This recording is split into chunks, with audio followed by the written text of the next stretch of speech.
오늘 계신 하나님의 말씀입니다. 출애굽기 1장 15절에서 22절까지 말씀입니다. 출애굽기 1장 15절에서 22절 말씀 한 절씩 교독하시겠습니다.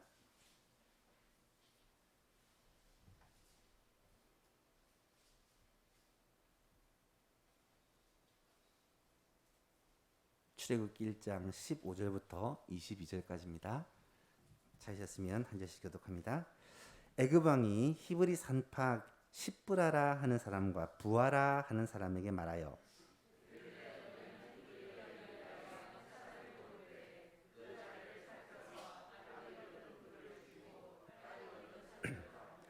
그러나 산파들이 하나님을 두려워하여 애굽 왕의 명령을 어기고 남자 아기들을 살린지라.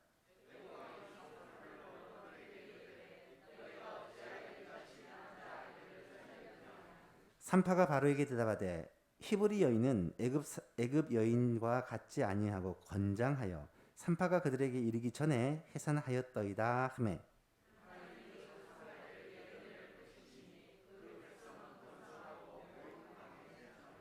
그 산파들은 하나님을 경외하였으므로 하나님이 그들의 집안을 흥왕하게 하신지라.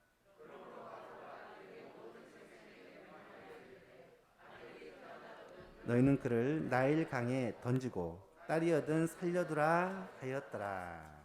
아멘. 지난주부터 우리가 출애굽기 말씀을 가지고 함께 살펴보고 있습니다. 출애굽기 전체 계율을 우리가 지난 시간에 살펴보았는데요. 출애굽기는 크게 두 부분으로 나눌 수 있습니다.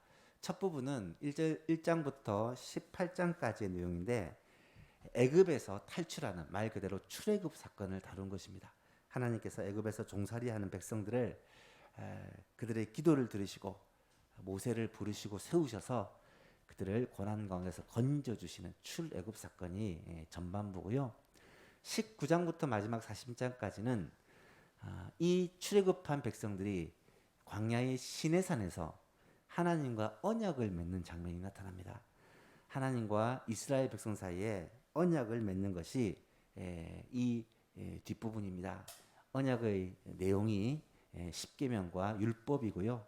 하나님과 언약을 맺으면서 하나님을 예배하는 장소가 성막입니다. 그래서 그 내용들이 어떻게 하나님을 예배하고 하나님을 섬길 것인지에 대한 내용들이 뒷부분에 나타나게 되죠. 출애굽기는 지금까지는 이스라엘 백성이 사실은 이스라엘 백성이라고 하기 어렵고 이스라엘 자손이라고 기록이 됩니다. 왜냐하면 여러분 아시죠? 이스라엘은 누구의 이름입니까? 야곱이 이스라엘로 이름이 바꾸어진 것입니다. 그래서 이스라엘 자손이라고 하면 야곱의 자손들입니다. 야곱의 12아들이 출발이 되어서 이루어진 그런 자손들이 이스라엘 자손들이죠. 그런데 이들은 사실 아브라함의 자손이다라고 말할 수가 있습니다. 하나님이 아브라함을 처음에 부르시고 선택하셔서 가나안 땅으로 인도하여 들이시고 아브라함에게 세 가지 약속을 주심으로 하나님이 아브라함에게 특별한 관계를 맺게 됩니다. 그래서 이 아브라함의 자손, 특별히 야곱의 자손, 이들을 가리켜 이스라엘 자손들이라고 부르는데 가나안 땅에 아브라함, 이삭, 야곱, 요셉까지 4대째 머물면서 기껏 70명 정도의 한 가족이었다라는 것을 알 수 있어요. 그런데 그 가족이 애굽으로 건너가서 430년 지난 후에는 수백만 명의 큰 민족이 되어서 돌아오게 되는 사건. 이것이 이 창세기와 출애굽기 막간에 일어난 일이다라는 것을 아실 것입니다. 그런데 그 전에는 그냥 아브라함의 한 가족이었고 야곱의 한 가족이었는데 이제 큰 백성이 되었기 때문에 그 많은 사람들을 이제는 하나님과 개인, 하나님과 아브라함, 하나님과 이삭, 하나님과 야곱 개인의 언약이 아니라 한 민족과 하나님의 언약이 필요한 거예요. 그래서 그들을 시내산에서 광야 시내산에서 하나님께서 이스라엘을 자기 백성으로 삼으시고 또 백성들은 하나님의 백성이라고 불리게 되는 그 사건이 바로 출애굽기 19장 이하에 나타나는 언약의 사건, 어쩌면 출애굽기에서 가장 중요한 사건이다라고 말할 수가 있습니다. 그런데 이스라엘 백성들을 하나님의 백성 삼는 이 언약을 맺기 위해서 하나님은 먼저 이스라엘 백성들을 애굽에서 건져내신다는 거예요. 애굽에서 종살이하던 그들을 먼저 건져내신 후에 하나님께서 그들과 언약을 맺으셨다. 이것은 이 하나님의 그 언약이 이스라엘 백성들을 구속한, 구원한 이후에 이루어졌다라는 이 순서가 사실은 좀 중요한 의미를 가지고 있어요.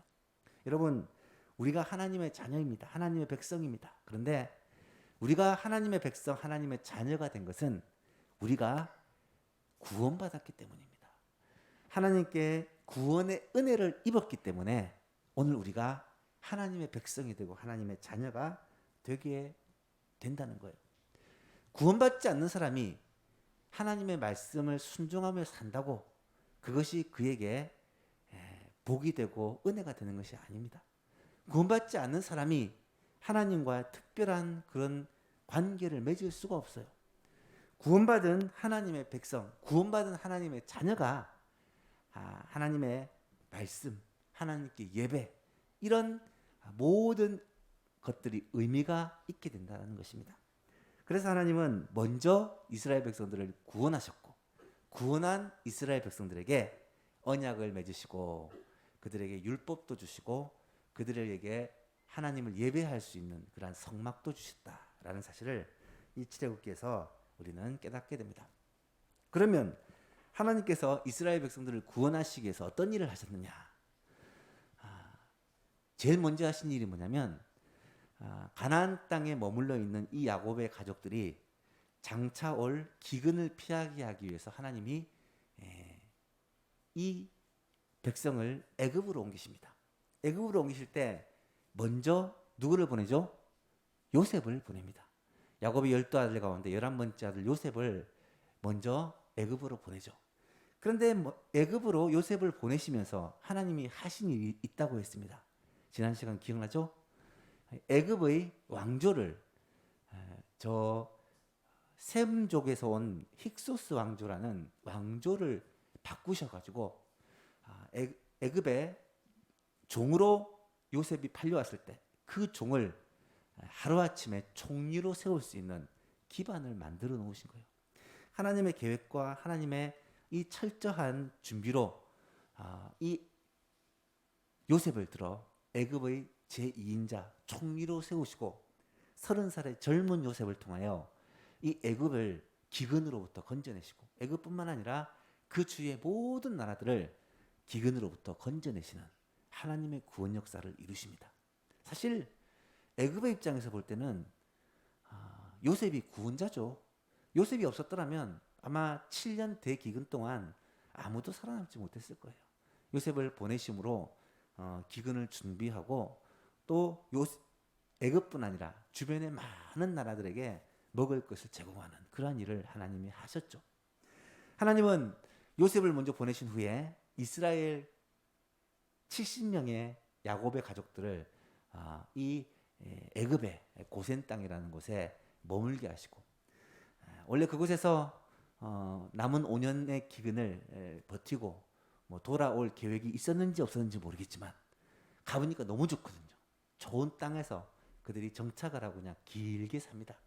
430년이라는 세월 동안 그곳에 머물면서 하나님께서 이스라엘 백성들에게 복을 주시는데 70명의 사람이 430년 세월 동안 남자 성인만 60만 명, 여자와 어린아이까지 합치면 적어도 200만, 300만이 되는 어마어마한 백성으로 그렇게 하나님께서 만드신 거예요. 그리고 이제 그들을 다시금 약속하신 땅, 가나안 땅으로 돌이켜야 되는데 문제는 무엇입니까? 이 애굽에서 고센 땅, 좋은 땅에 거하면서 고센 땅은 이 나일강의 삼각주 지역이거든요. 그래서 땅이 너무 좋아요. 농사하기 너무 최고의 땅입니다. 그곳에 머물던 이스라엘 백성들이 가나안 땅, 척박한 땅. 사실 가나안 땅은 절반이 산지고 절반이 광야잖아요. 그래서 살기가 힘든 땅입니다. 그곳으로 가려고 하느냐? 안 갑니다. 그래서 하나님께서 하신 일이 무엇이냐? 1장 8절 이하를 보니까 요셉을 알지 못하는 새 왕이 일어나 애굽을 다스렸다. 요셉을 알지 못하는 새 왕, 이 왕은 힉소스 왕조, 이 외부에서 온 왕조가 무너지고 다시금 애굽 출신의 왕조가 18왕조가 세워지는데, 그 왕조가 세워지면서 이스라엘 자손들을 보니까 외부에서 온 사람들이거든요. 우리와 피부색도 다른 외부인인데 이들이 너무 번성하고 있는 모습을 보고 이들을 경계한 겁니다. 9절에 보니까 그가 그 백성에게 이르되 이 백성 이스라엘 자손이 우리보다 많고 강하도다. 자, 우리가 그들에 대하여 지혜롭게 하자. 두렵건대 그들이 더 많게 되면 전쟁이 일어날 때 우리 대적과 합하여 우리와 싸우고 이 땅에서 나갈까 하노라 하고, 감독들을 그들 위에 세우고 그들에게 무거운 짐을 지워 괴롭게 하여 그들에게 바로를 위하여 국고성 비돔과 라암셋을 건축하게 하였다. 여러분, 하나님께서는 이 이스라엘 백성들을 학대하는 그런 새로운 왕조를 일으켜서 그들을 노예로 삼고 그들에게 일을 시키기 시작합니다. 이스라엘 백성들은 워낙 강하고 번성하다 보니까 그들을 그냥 놔두면 위험하겠다라고 생각해서 그들을 노예로 삼아가지고 학대하며 일을 시켰다는 거죠. 18왕조는 애굽 역사상 최고의 전성기를 이룬 왕조입니다. 가장 많은 지역을 점령했고 또 어마어마한 그런 국력을 자랑했습니다. 그러다 보니까 크고 강한 성들을 쌓고 노동력이 많이 필요했는데 애굽 사람들을 노동력으로 쓰지 않고 이 이스라엘 사람들을 노동력으로 사용해서 그 나라가 강성하게 된 거예요. 자, 이제 이 일을 하나님의 입장에서 한번 생각해 보셔야 됩니다. 하나님은 아브라함에게 약속하신 대로 큰 민족을 이루게 하셨습니다. 가나안 땅이 아닌 이 애굽 땅에서 큰 민족을 이루게 하셨고, 이제는 그들에게 두 번째 약속인 가나안 땅을 기업으로 주셔야 되는데 이 백성들이 오려고 하지 않습니다. 그래서 하나님께서 택하신 방법이 이스라엘 백성들을 모르는 왕을 세우셔서 이스라엘 백성들을 학대함으로 말미암아 그들이 애굽을 떠나 약속의 땅 가나안으로 돌아오도록 그렇게 하나님께서는 만드신 것입니다. 하나님께서는 이 모든 것을 계획하시고 진행을 시키셨던 거예요.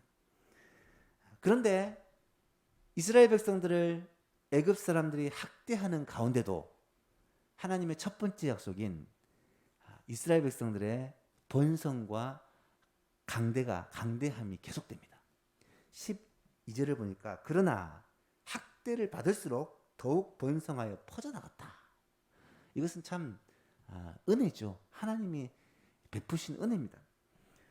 이에 대해 심각함을 느낀 애굽 왕과 애굽 사람들은 더 학대하기 시작하고 더 많은 일을 시켜서 이스라엘 백성들이 다른 마음을 먹지 못하도록 그들을 영원한 노예로 붙들어 두기 위해서 그렇게 계획을 세우는 거예요.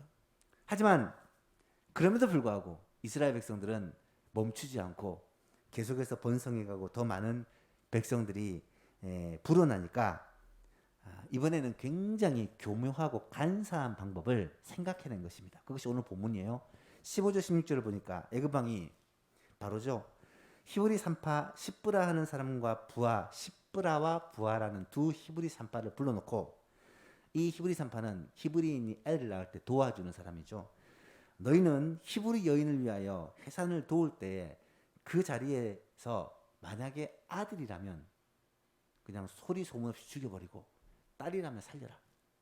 원래 이 당시는 아이를 낳으면서 많이 죽기도 했거든요. 기술이 발전되지 못하다 보니까. 그래서 아들이면 실수인 척하고 죽여버리고 딸이면 살려라. 그렇게 명령을 내린 거예요. 왜 이것이 참 교묘하고 잔인한 명령이냐면 그렇게 되면 바로의 책임이 없잖아요. 히브리 산파가 알을 낳다가 실수로 죽인 게 되니까 책임을 면할 수 있고, 거기다가 남자를 죽이면 남자는 나중에 커서 힘이 있고 또 위협할 수 있는 존재가 되니까 남자를 죽이면 자연스럽게 여자만 낳게 되고, 그렇게 남자가 소멸되고 나면 더 이상 번성이 불가능하잖아요. 여자끼리 어떻게 아이를 낳습니까? 그래서 이 교묘한 계략을 세우고 이스라엘 백성들을 그렇게 멸절시키고자 이런 명령을 내린 것입니다. 그런데 이때 하나님의 은혜가 한 번 더 나타나게 됩니다. 하나님께서는 히브리 산파 십브라와 부하를 통해 역사를 하신 거예요. 17절 이하를 보니까 그러나 산파들이 하나님을 두려워하여 애굽 왕의 명령을 어기고 남자아이들을 살린지라. 애굽 왕이 산파를 불러 그들에게 이르되 너희가 어찌하여 이같이 남자아이를 살렸느냐. 산파가 바로에게 대답하되 히브리 여인은 애굽 여인 같지 않아서 건장하여 산파가 그들에게 이르기도 전에 아이를 벗어 낳아버렸습니다. 낳은 아이를 죽일 수는 없잖아요. 하나님께서 그 산파들에게 은혜를 베푸시니 그 백성은 번성하고 더욱 강해졌다. 그리고 그 산파들은 하나님을 경외하였으므로 하나님이 그들의 집안을 흥왕하게 하셨다라는 내용이 나타나고 있습니다. 짧은 5절의 말씀이지만 이 안에는 하나님께서 간섭하시고 역사하신 어마어마한 사건들이 나타나고 있어요. 오늘은 이 5절 안에서 하나님께서 어떻게 히브리 산파를 통해 이스라엘을 돌보시고 은혜를 베푸셨는지를 함께 살펴보면서 우리의 삶에서도 하나님께서 어떻게 일하고 계시는지를 깨닫는 시간이 되었으면 좋겠습니다. 첫 번째로 하나님은 산파들에게 하나님을 두려워하는 마음을 주셨습니다. 17절에 그러나 산파들이 하나님을 두려워하였다. 하나님을 두려워하였다. 하나님을 경외하였다. 물론 그들은 야곱의 자손들이기 때문에 하나님을 알고 있었습니다. 하지만 애굽에서 430년이라는 오랜 세월을 살면서 여호와 신앙이 희미해졌을 수 있어요. 애굽에 살면서 애굽의 신들을 또 애굽의 문화를 접하면서 조상 아브라함의 하나님, 이삭의 하나님, 야곱의 하나님, 그 하나님에 대한 신앙이 점점 희미해졌을 수도 있습니다. 하지만 이 산파들은 하나님을 두려워했다는 거예요. 이것은요, 하나님께서 여호와를 경외하는 마음을 그들에게 주신 것입니다. 여러분, 왕의 명령은 당시 누구도 거절할 수 없는 것입니다. 아마도 십브라와 부하는 왕의 명령을 받고 두려워 떨었을 거예요. 내가 아이를 받는 것이 늘 하는 일인데 아이를 받으면서 남자아이면 그냥 실수한 척하고 죽여버리라고 하니까 어떻게 해야 되나. 같은 민족을 그렇게 죽일 수도 없고 그렇다고 왕의 명령을 듣지 않으면 내가 죽을 것이기 때문에 그렇게 고민을 했을 거예요. 그런데 그렇게 갈등하는 이 히브리 산파 십브라와 부하에게 하나님께서 하나님을 두려워하는 마음을 딱 주시니까 그들이 과감하게 왕의 명령을 거역합니다. 왕의 명령을 듣지 않는다는 거예요. 여러분, 하나님을 두려워하는 마음은요, 사람을 두려워하는 마음을 내어쫓습니다. 하나님을 두려워하는 마음이 우리 가운데 들어오면요, 사람에 대한 두려움이 사라진다는 거예요. 참 놀라운 일입니다. 성경에 나타나는 많은 신앙의 인물들을 보니까 모두가 그랬어요. 지금 새벽기도 살펴보고 있는 요나단이라든지 다윗이라든지, 아니 어떻게 사람이 간이 배 밖에 나왔나, 저럴 수가 있을까 싶은 경우를 보면 하나님을 두려워하니까 사람이 두렵지 않은 거예요. 눈앞에 보이는 거인 골리앗이 두렵지 않고요. 블레셋 군대, 그 어마어마한 군대가 두렵지 않은 거예요. 하나님에 대한 두려움, 이것은 세상의 모든 두려움을 물리치는 힘이 된다는 것입니다. 사랑하는 예수만교회 성도 여러분, 하나님을 두려워하는 여러분 될 수 있기를 축복합니다. 우리에게 하나님을 두려워하는 마음이 있으면요, 사람들의 눈치를 보지 않게 돼요. 사람들의 눈치를 보게 되면 모든 부분에서 위축이 됩니다. 그래서 사람들의 힘과 권세와 영향력 속에서 어느 것이 옳은가, 어느 것이 하나님의 뜻인가를 생각하지 않고 어떤 것이 피해를 덜 보고 내게 유익하고 어떤 것이 사람들에게 잘 보이는 것이고 어떤 것이 피곤하지 않게 되는 방법인가, 이런 머리를 쓰게 된다는 거예요. 하지만 우리의 중심에 하나님을 두려워하는 마음이 있으면 하나님의 선하시고 기뻐하시고 온전하신 뜻이 무엇인지를 깨닫고 그대로 순종하는 그런 용기와 담대함이 생긴다는 거예요. 히브리 산파가 왕의 그 어마무시한 명령을 거역하고 자녀를 받으러 갔을 때 남자아이도 살렸던 이유는 바로 하나님을 두려워하는 마음이 있었기 때문에. 애굽 왕도 대단한 존재지만 하나님은 그보다 훨씬 더 대단한 존재라는 것을 믿었기 때문이라는 것이죠. 두 번째로 하나님께서 어떻게 역사를 하셨느냐. 하나님께서는 산파들에게 바로 앞에서 대답할 수 있는 지혜를 허락해 주십니다. 18절 19절에 보니까 애굽 왕이 산파를 부릅니다. 당연히 명령을 순종하지 않으니까 불렀겠죠. 아마 노발대발하면서 그들에게 말했을 것입니다. 너희가 어찌하여 이같이 남자아기를 살렸느냐. 내가 분명히 죽이라고 했는데. 그때 산파가 바로 왕에게 대답을 합니다. 히브리 여인은 애굽 여인들과 같지 않냐고 건장해서 우리가 도착하기도 전에 벌써 다 태어나서 앵앵 울고 있더라는 거예요. 그래서 아이를 받으면서 실수한 척하면서 죽이려고 했는데 벌써 다 태어난 아이를 어떻게 죽일 수 있습니까? 이렇게 대답을 한 것입니다. 참 지혜로운 대답이죠. 여러분, 이 산파들이 왕 앞에서 두려워 떨리는 그 왕 앞에서 자신의 생사 여탈권을 쥐고 있는 왕 앞에서 어떻게 그렇게 지혜로운 대답을 할 수 있었을까? 그 이유는 하나님께서 그들에게 지혜를 주셨기 때문입니다. 여러분, 산파들은 사실 막다른 골목에서 어떻게 해야 될지를 아마 몰랐을 거예요. 그래서 하나님께 기도했겠죠. 하나님 어떻게 해야 됩니까? 이제 왕이 나를 부르면 우리는 죽습니다. 왕의 명령을 어겼기 때문에 아마 극한 처형을 받을 것입니다. 하나님 도와주세요. 그랬더니 하나님께서 이 산파들에게 지혜를 주시는데 어떻게 대답할지를 가르쳐 주시고 또 그 대답을 왕이 받아들일 수 있도록 역사를 하신 거예요. 야고보서 1장 5절은 말합니다. 너희 중에 누구든지 지혜가 부족하거든 모든 사람에게 후히 주시고 꾸짖지 아니하시는 하나님께 구하라 그리하면 주시리라. 여러분, 이 말씀이 읽어보시면 너희가 여러 가지 시험을 만나거든 온전히 기쁘게 여기라. 시험이 인내를 낳고 인내는 소망을 낳는다. 어려움을 당하는 환경 속에서 우리에겐 지혜가 필요하잖아요. 우리에게 큰 문제가 생겼을 때 이것을 극복할 수 있는 지혜가 필요하잖아요. 그때 하나님께 기도하라는 거예요.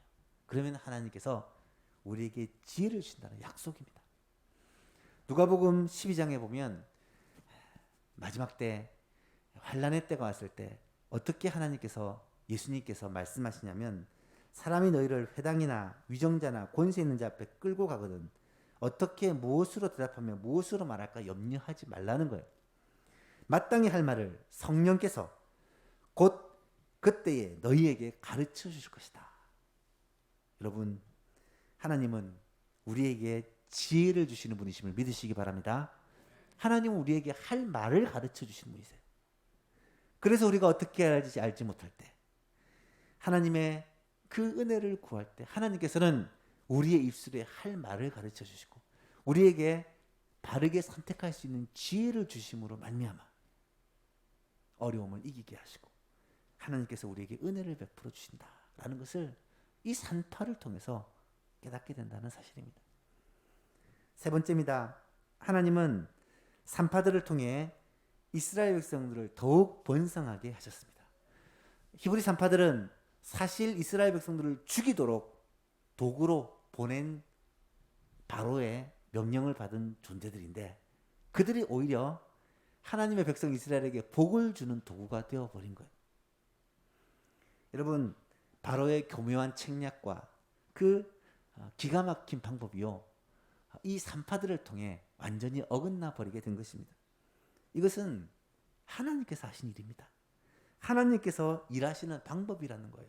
악한 자가 악한 꾀를 가지고 그렇게 일하려고 하지만 하나님께서는 그 악한 모든 도모를 오히려 전화위복시켜 선으로 바꾸시는 분이 하나님이시라는 거예요. 사람은 아무리 머리를 쓰고 아무리 최선을 다해서 뭔가를 하려고 해도 실수도 하고 또 허점도 가지고 있는 것이 사람인데, 우리 하나님은요 실수가 없으신 분이고요, 하나님은 허점이 없으신 분이세요. 완벽하신 분입니다. 하나님은 모든 시간과 공간을 초월하여 통달하여 역사하시는 분이기 때문에 모든 것에 완벽하신 분이에요.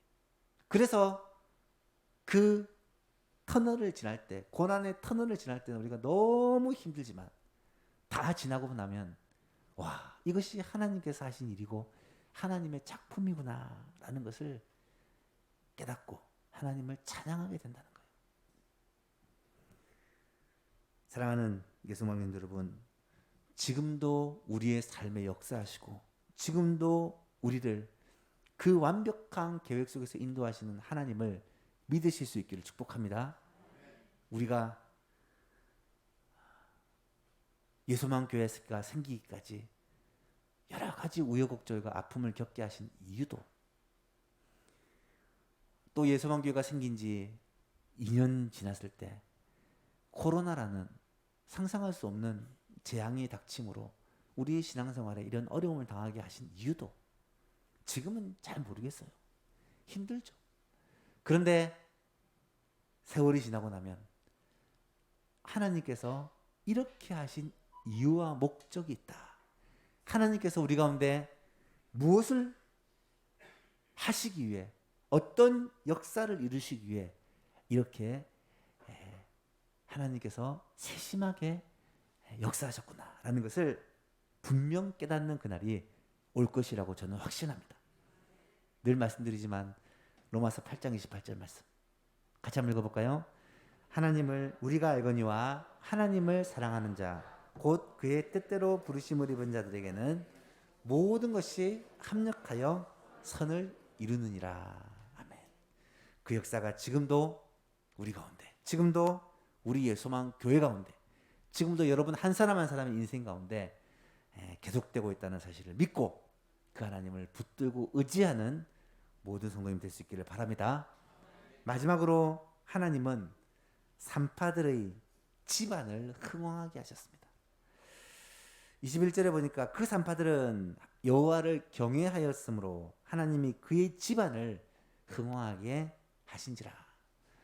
분명히 산파들이 왕의 명령을 거역하였기 때문에 이제 그들이 왕의 처벌을 받고 어쩌면 그들의 생명이 위험할 수 있는 상황인데, 하나님께서는 놀랍게도 그 산파들을 복 주시는데 그 산파들의 가정을, 집안을 흥왕하게 하는 그런 복을 허락해 주셨다는 거예요.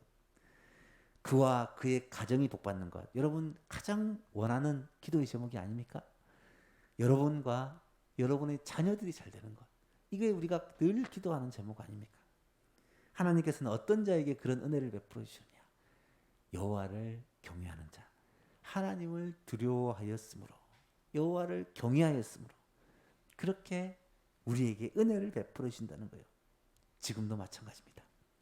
하나님은 하나님을 경외하는 자에게 지금도 하나님의 은혜를 베풀어 줍니다. 우리만 잘 되는 것이 아니라 우리의 자녀들, 우리의 가족들이 잘 되는 이 은혜를 베풀어 준다는 거예요. 시편 128편은 제가 참 좋아하기 때문에 자주 인용하는 시편이기도 한데, 여호와를 경외하며 그의 길을 걷는 자마다 복이 있다. 여호와를 경외한다라는 말 아시죠? 그의 길을 걷는다는 말은 그의 말씀을 따라 순종하는 것을 말합니다. 순종하는 자마다 복이 있다. 내가 내 손이 수고한 대로 먹을 것이다. 일한 대로 열매를 거둔다는 말이고요. 내가 복되고 형통하리로다 하는 일이 잘 된다는 말입니다. 내 집 안방에 있는 내 아내는 결실한 포도나무 같으면 내 식탁에 둘러앉은 자식들은 어린 감람나무 같도다. 포도나무와 감람나무는 풍성함의 부요함의 상징입니다. 비유를 한 것은 아내와 자식들이 잘 된다라는 거예요. 여러분, 복 중에 복이 무슨 복이겠습니까?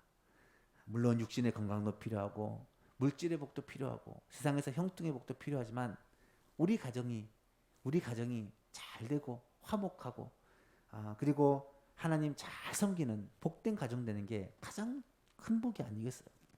여러분, 여호와를 경외하는 자에게는 이런 복을 주신다는 거예요. 여호와를 경외하는 자는 이같이 복을 얻으리로다. 이 시편 128편의 말씀을 여러분 그대로 믿으십니까?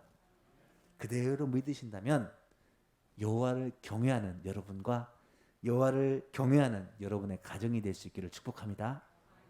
이것이 우리 가정이 잘 되고 하나님의 복을 받는 비결이라는 거예요. 여호와를 경외하는 가정을 하나님은 책임져 주신다는 거예요. 우리의 걸어가는 길과 우리의 가족들의 안녕과 우리의 가족들이 가는 길에 하나님께서 복을 주신다는 거예요. 이런 은혜가 히브리 산파의 가정에 있었고 지금 여호와를 경외하는 우리들의 가정에도 있다라는 사실을 우리가 붙들 수 있기를 축복합니다. 말씀을 맺습니다. 하나님은 히브리 산파 시브라와 부하를 통해서 이스라엘에게 은혜를 베풀어 주셨습니다. 하나님께서 어떻게 역사를 하셨습니까? 네 가지를 살펴보았죠. 하나님은 먼저 산파들에게 하나님을 경외하는 마음을 주심으로 그들이 왕의 명령을 그대로 따라하는 것이 아니라 하나님의 뜻을 따라서 그렇게 왕을 거역하는 그런 모험을 감행합니다. 두 번째는 하나님은 산파들에게 바로에게 대답할 수 있는 지혜를 주십니다. 위기 상황에서 지혜로운 대답을 함으로 말미암아 그 위기를 극복하게 하셨어요. 세 번째는 하나님은 산파들을 통해서 이스라엘 백성들을 더욱 번성하고 더욱 더 강하게 만드셨습니다. 하나님의 약속이 하나님의 그 언약이 이루어지고 있는 것이죠. 마지막으로 하나님은 히브리 산파들의 집안을 흥왕하게 해주셨습니다. 하나님을 경외하여 하나님의 말씀에 순종한 그들에게 하나님은 자신도 잘 되고 가족도 잘 되는 이런 복을 허락해 주셨다는 것입니다. 오늘 이 히브리 산파들의 모습과 이스라엘 백성들의 모습을 묵상하면서 하나님 이러한 은혜와 복이 우리와 우리 가정에도 임하게 하여 주시옵소서.